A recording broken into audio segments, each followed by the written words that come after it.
Hello YouTube, welcome to my channel. Somebody just commented and explained how I can use this syringe with the Fillmore valve. So I'll show you exactly what I did, and I believe it's going to work. An added note while I'm editing this video, a couple of things I want to say is, one, if you mention that you need to remove a core, then you're not paying that much attention, because I've seen that comment a few times now, and it seems that people haven't really paid attention that this is the Reserve Fillmore valve. There is no core that you can remove.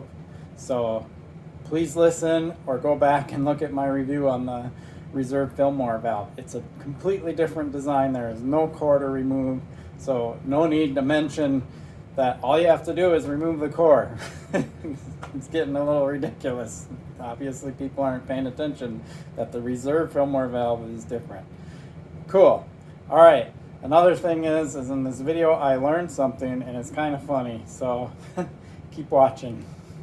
So this syringe comes with this little piece right here that's made to thread on, but the problem is it won't reach to thread onto the Fillmore valve, because the Fillmore valve, the threads it needs to thread on are way down there, and it just won't reach. So what he suggested was cutting this off, which I did. He said to pull it up, but I just cut it off because I don't really care to use this for anything else. And so now I just have the hose, right? So he said just press the hose directly onto the valve and it should work. So I tested pressing it on the valve, and it is the right diameter. It takes a little bit of effort and I can squeeze it on there, but it should be tight enough so the sealant doesn't go all over the place. So let's give it an actual try and see if it works. So first things first, before you're going to try to put sealant in here, remember you absolutely have to let the air out. You can't try to inject sealant in there when there's air in there. The nice thing about this Fillmore valve is you can adjust it on how quickly you want the air to come out by unthreading the cap, or you can just take the cap completely off and just go, and then it comes out really fast. So that's what's kind of cool. Make sure it's up and not at the bottom where the sealant's going to come squirting out on you.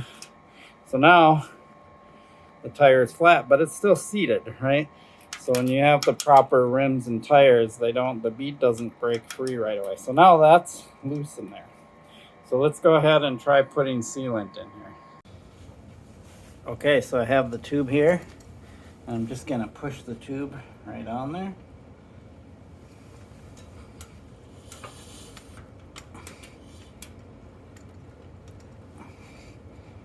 There it goes. So the tube is on there. I can push it a little more. Probably don't have to get it on there too far. So now the tube is squeezed on there. The idea is we're going to put sealant in here, and then we're going to pump it. So to do that, you can just unthread this, and it opens up.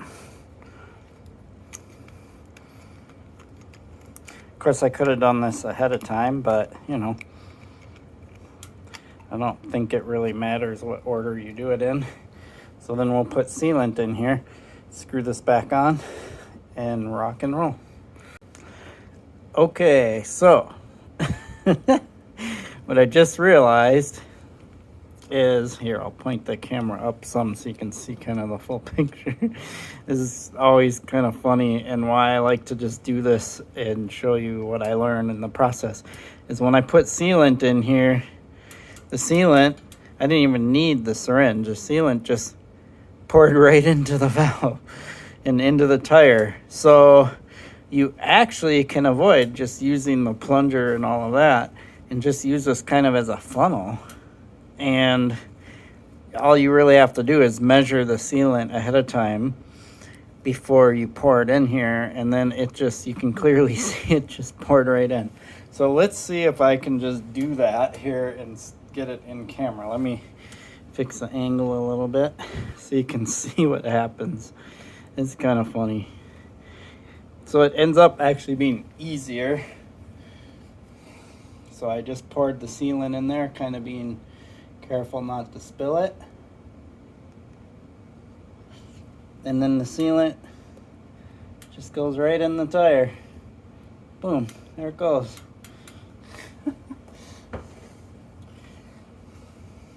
Done deal. Now I can just air it back up, get it up to the PSI that I want. Then I'll spin the wheel around and get the sealant to mix around in there. I already have sealant in there. I just wanted to do this to show how it can work because people have been asking how to do it with the Fillmore valve. So then you just put the cap back on, and this cap actually tightens the little valve in there. There you go. Good to go. So that's how you would inject sealant into the Reserve Fillmore valve. So there you have it. Get that sealant to slosh around in there. Good to go. Sweet. That was actually pretty slick. It was easier than I thought it would be. And the device I bought was like $7.99 off of Amazon. So cutting the hose and doing that stuff doesn't really matter to me. But now I can just use it pretty much as a funnel rather than a syringe. Or if I want, I could put the sealant in there ahead of time. I just have to make sure. Actually, now that I'm thinking about it, I wouldn't want to put the sealant in there ahead of time because it would just leak right out the tube, right? So you pretty much have to put it on the valve, and then when you pour it in there, it's just going to go right into the tire, straight through. No need for the plunger, which is kind of interesting. So now I'm even wondering, why is the plunger even an option? Learn something new every day, and you're learning with me. Really appreciate your support from my channel. Please like and subscribe. Peace.